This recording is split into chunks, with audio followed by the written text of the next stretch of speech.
Hi Kawan, welcome to EDCReady, and boy am I excited for this particular unboxing. This is, as you can see here, a Demko knife, and that is the shape of an AD20, but which version? The 20.5. Now this guy has been a long time coming. I have been looking for an AD20.5 for a really long time, and this is the knife that I sold my Benchmade bug out for. You know, a lot of great things about the Benchmade bug outs. After some time, I felt like it doesn't really suit me. Like the ergonomics were all kind of weird, and the biggest problem with the Benchmade bug outs are the Omega springs instead of the Axis lock. This is not a Benchmade. This is a Gunzo, but essentially the locks work the same. So I get this amazing fidgety action. With the compromise of an Omega spring that will break, and both of those springs have broken. It has never happened to any of my Gunzo knives. So I sold that guy, and then I got this guy. I got this guy secondhand off of my friend in EDC Malaysia. So just know that like this is not like fresh from the factory. This has been used, although very lightly used. Okay, so here we go with the unboxing. What do we have here? It is a shark's foot. In the logo right here. However, is it going to be a shark foot? I don't know. We'll have to see. Well, I do know. You guys don't know. Demko Knives. Nice typography. What does it say here? The shark lock technology. We have the information there. Demko. And then on here we have the little logo. So let's open this bad boy up. I've been looking for this guy for a year, and now I finally get it. Okay, so So, sorry, I can't hold back my glee. So this is a nice little pouch, quite heavy. So I know that the knife is in here. I know that there's a pocket clip, but I don't know what else is going to be in here. We have a little sticker. We have a little shark sticker here. My daughter will like this. She really loves the baby shark, so she will enjoy the sticker. So I will put that aside for her. Alright. So this definitely looks bigger than, or it feels heavier than I thought it would be. This is, after all, made out of FRN and OS10 steel. That's what the guy told me. Alright. Ooh, we got some nice pockets in this pouch. We have here a little... Oh, this is nice. We have here a little Velcro patch. So I believe this goes at the front. Like so. Nice, perfect fit. Let's adjust this again. There we go. Nice, perfect fit. Virgin patch right there. Okay, and then we also have the pocket clip, because the pocket clip is, you have holes drilled for pocket clips on both sides, but the pocket clip itself is not symmetrical, so we need a left hand pocket clip for the pocket clip item. So let's put all this in and let's check out this AD20.5. Okay, here we go.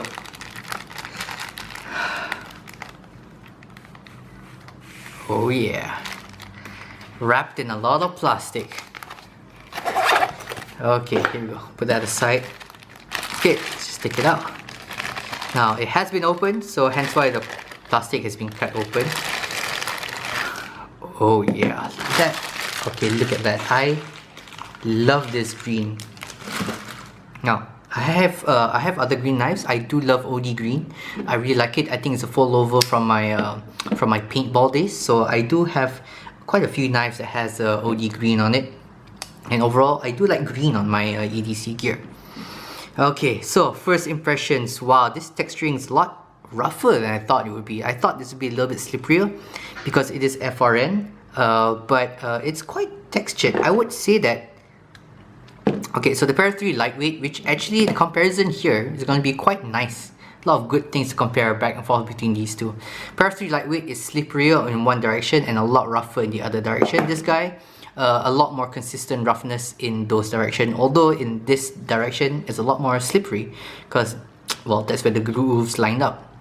Grooves here, nice and textured. We have a nice AD20.5 logo here, which is actually where the pocket clip lands.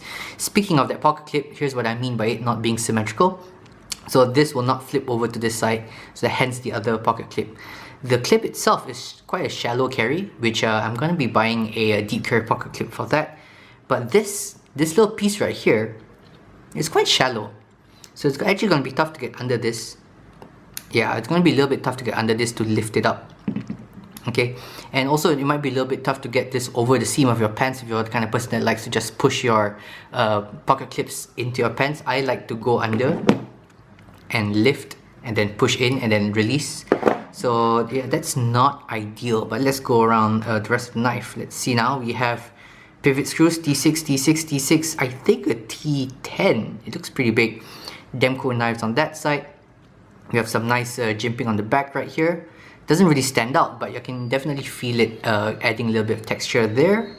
We have this nice little, I don't know what this is. It's like a Stonewash. Is that a Stonewash? Yeah, it's like a nice, almost mirrored Stonewash. Mirror polish Stonewash, and a lot less mirror polish on the back here. This feels more of a bead blast, but of course, yeah, it's just another Stonewash, but just not as fine as this. And the blade, we do have here a flat hit for this thumb stud right here, and opening hole right there, which is not that sharp. It is not rounded or chamfered, but I think because of the Stonewash, it actually knocked off the edges here a little bit, so that's nice. It does look like there's a bit of scuffing that has happened around this. I don't know if that's like that from the factory or if it's like that from the guy I bought it from. Again, this is not fresh from the factory. This guy definitely looks like it's due for a disassembly and a clean out. Okay, here we go. That amazing shark lock is just up here. You have some jimping up here for you to pull back. I'm not sure why there's jimping here, probably for your thumb to rest. Yeah, I think that's where I think that's where it goes, but definitely this is to pull it back. Okay, now to check this action, this free swinging action. Here we go. I'm gonna use the thumb studs for this one. Wow. Let's try that again. Whoa. That is different. That is different. Can I reverse flick it? Wow, okay. Okay, that is different. Can I do the... Doesn't really want to drop that smoothly there, but this is a completely different mechanical feel. So I've seen the shark lock like on video before, and it's somewhere between, I would say, a back lock and where's that knife just now, and a axis style lock, because what you have is that you have a little spring that is kind of pushing this little bar forward and back, and that contacts to the back of the blade and then kind of pushes it down, kind of like a back lock. See, there's a little bar here that pushes down into this hole that creates the lock. Okay, and that's pretty much what happens. This presses down onto this little gap, onto the back of the blade here, whereas there's a spring like on the axis lock here which pushes this bar forward. That spring pushes this little metal bar forward, and it gives this very weird and something I'm not really used to, this kind of weird action. It's slow but smooth at the same time. It is not a very poppy explosion of a... It doesn't seem to have a detent. Like this guy, liner lock, it has a detent, so it pops open, it flies open. These kind of styles of lock, you do have some sort of a detent. The back of the blade here has kind of a little hook that creates that detent for it to fire out. Okay, whereas this guy, it's very soft on the open, like that. There's no like pop, but it still flings out. I think as I'm getting used to it, it still flings out very easily. And that closing action, check this out. Notice something, that once you engage it, right, disengage the lock, you're still going to get pressure onto the blade a little bit when the spring pushes it forward. But once it gets past a certain point, I feel like the spring on the back lock actually pushes the blade in. It actually sucks the blade in. Like that. So there's a nice like sucking motion. That's what she said. There's a nice sucking motion to pull that guy in.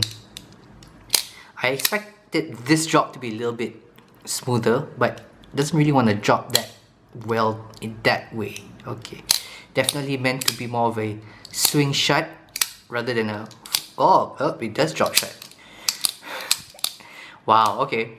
This is interesting. This is a completely new mechanism and it feels completely different. Now, the shark lock does kind of look like the lock that Snack Stun makes. I think it kind of has the same feel. I've never held a Snack Stun knife with that lock design, which I forgot what it's called. I think it's called the Super Lock. But it kind of follows the same principle of having a little bar that pushes up against a little flat part of the... that's like a finger guillotine, the little flat part of the blade in the back here. but that is a finger guillotine, and you can definitely get your finger here because the spring doesn't push it back until it's about there. So until it's about there, that's when the spring sucks it in, and there's definitely enough room for your finger to be here, for the spring to suck it in, and then for this blade to hit your hand. So I can foresee that I could potentially cut myself with this, but we'll see how it goes. I'm quite careful now. I haven't had a knife cut me for the longest time. That being said, like a little frame lock from Razel has cut me before. I'll review on this guy coming up soon, or it could already be on the channel and on my Patreon for early access.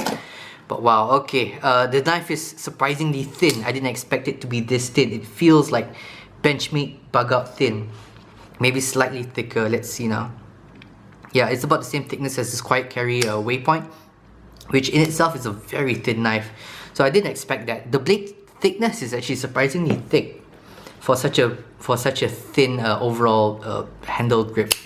It is. Is it thicker than the ZT? Yeah, it's definitely thicker than the ZT. How is it compared to Para 3 lightweight? Alright, what do you guys think? You guys think the same thickness? I think it's right about the same thickness. So just take that into consideration. It does have the same thickness by feel to the Para 3 lightweight. However, it is a much thinner knife. Can you see that? Yeah. It's a much thinner knife than the Para 3 lightweight. Both of these are on FRNs. I love the color. My first impressions of it are it is comfortable in hand. It doesn't have a deep carry pocket clip, so this is actually helps ergonomically. I think if you put a deep carry pocket clip, this guy lands perfectly in that ridge right there. If I do put a deep carry pocket clip, I'm going to sacrifice and have a little bit of a hot spot on this part of my palm right here. It feels very thin in hand, extremely ergonomic, much more ergonomic than the bug out. The problem with the bug out was that it's really thin. I would say it's about the same thinness, but it just doesn't feel as good in the hand because it's much more of a neutral grip. It doesn't have all these finger grooves where your hand kind of naturally falls into. And I have small hands. I wear size S hands, and my hands just naturally fall into. There's certain times that these kind of grooves are actually bad ergonomically, like with this guy. So because of this little pointy bit right here, my hand doesn't really sit comfortably. Either it feels too squeezed or it feels too spread for my hands. But this is like the perfect size, grip, orientation of these grooves for me.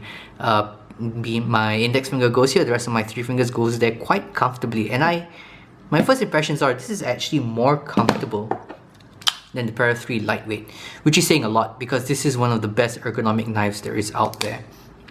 Okay, now is it more comfortable than my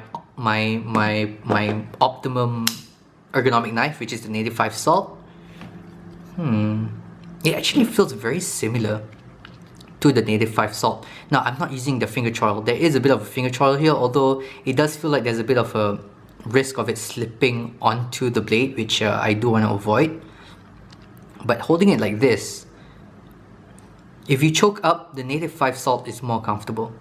But if you hold it in the back like this, they feel almost exactly. In fact, the Demko feels a little bit more comfortable once you hold back like this in like a saber grip. Choking up the Native 5 Salt is definitely more comfortable. But yeah, first impressions, guys, almost as long as what the whole review might be. Okay, so I'm gonna have some fun with this guy. It is again, this is the AUS 10A version, made in Taiwan. And I can't wait to just carry this guy and experience this amazing lock. And yeah, just to reiterate, I sold my Benchmade bug out to create funds to buy this guy, and it has taken me like over a year to get this guy. Getting this guy is tough. Now, you can get other versions in D2. I'm not a fan of D2. So you can still get those if you want, but like to get them in like AUS 10, it's going to be extremely difficult. And to get them in a color other than black is going to be also very difficult. This is as difficult to find as, I think this is only slightly less difficult to find than a ProTech Malibu. This guy is like the most difficult knife to get, production knife to get, in my opinion, that I've ever experienced trying to find. But yeah, do enjoy this video. Do check out my Patreon for early access. This video is up early on my Patreon as well. So do stay tuned for the disassembly video and the review video coming up. Thanks guys, and stay early.